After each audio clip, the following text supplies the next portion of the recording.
আচ্ছা আমি কি খেয়ে দেখাবো একটা? ওকে আচ্ছা এই তো খেজুরের ভিতরটা দেখছেন, দেখতে পাচ্ছেন আলহামদুলিল্লাহ আল্লাহ তাআলা আসলে খেজুরের মধ্যে এক অনন্য গুণ দিয়ে তৈরি করছেন খেজুরটাকে। মিষ্টতার দিক থেকে খেজুরের রাজাই এই সুক্কারি খেজুর। ওকে নাও আমি এখন শুরু করছি। আসলে জিভে পানি ধরতে পারতেছি না, আসলে যেই ধরনের ঘ্রাণটা আসলে আমি জিভে পানি ধরে রাখতে পারতেছি না, এই সেই সুক্কারি খেজুরটা।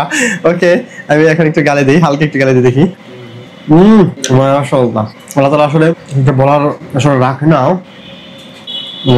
দিলটা আসলে আপনাকে আপ্লুত হয়ে যান সৃষ্টিকর্তার প্রতি। আসলেই খেজুরের মধ্যে আল্লাহ তাআলা একটা আলাদা একটা মানে বরকত দিয়েছেন। মানে এই খেজুরটা খাইলেই মনে হয় যে না খেজুরই খাইতেছি, খেজুরের মতো খেজুর খাইতেছি।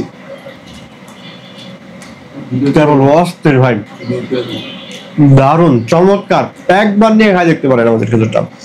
স্টক অ্যাভেলেবেল আছে, তো স্টক নিয়ে আপনাদের নো টেনশন। আমাদের সেই সৌদি আরবের কাশম অঞ্চলের সুক্কারি খেজুরটা। এছাড়াও পরবর্তীতে আমাদের দুবাই থেকে ইম্পোর্ট হচ্ছে দুবাইয়ের কিছু খেজুর, ওইটা নিয়ে আমরা আবার পরবর্তীতে সামনে ভিডিওতে আসবো। তো এই খেজুরটা যারা নিতে চাচ্ছেন কিসের আর দেরি, এখনই অর্ডার করতে পারেন।